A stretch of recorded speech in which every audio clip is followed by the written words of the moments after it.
चिड़िया का ठेला। एक बार की बात है, एक गांव में एक अनाथ चिड़िया रहती थी। वह बहुत ही समझदार और मेहनती थी।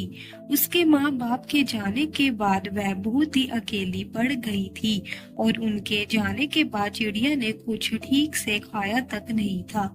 ना ही उसके पास ज्यादा पैसे थे। कई बार तो चिड़िया बिना खाए पिए ही सो जाया करती थी। एक बार उसने सोचा क्यों ना थोड़े पैसे कमाए जाए। अगले दिन जब चिड़िया अपने खाने की तलाश में दूसरे गांव जाती है तो उसकी नजर एक राजमा चावल के ठेले पर पड़ती है। चिड़िया ने सोचा क्यों ना मैं भी राजमा चावल बनाना सीख लूं और फिर इसे अपने गांव में बेचूं। फिर चिड़िया ने ऐसे ही किया। उसने राजमा चावल बनाना सीख लिए और लोगों के घरों में दिन रात काम करके अपने काम के लिए पैसे इकट्ठे कर लिए और अपने ही गांव में राजमा चावल का काम शुरू कर दिया। चिड़िया का ठेला इतना चल पड़ा कि दूर दूर से लोग उसके ठेले पर राजमा चावल खाने आने लगे। चिड़िया भी अब बहुत ज्यादा खुश थी और अब वह पेट भर के अच्छे से खाना खाने लगी। चिड़िया के ठेले पर बहुत भीड़ रहने लग गई। चिड़िया के ठेले के पास ही एक ठेला कबूतर कबूतरी का भी था।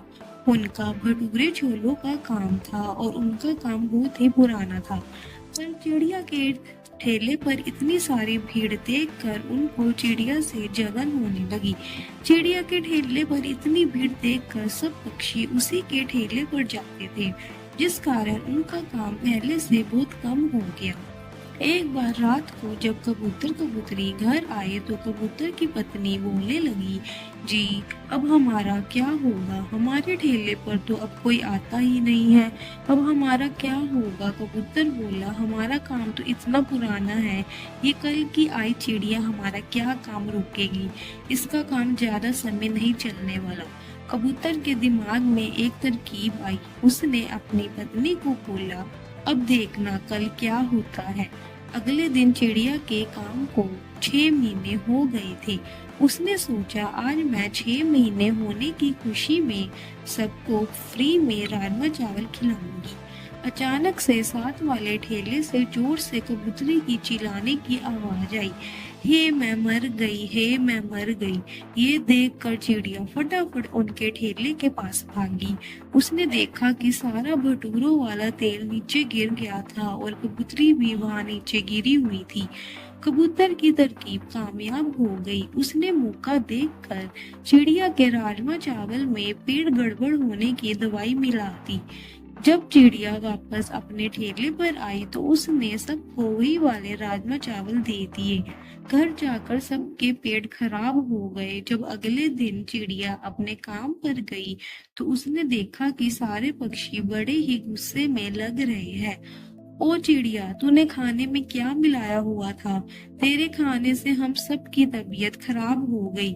उनमें से एक पक्षी ने बोला।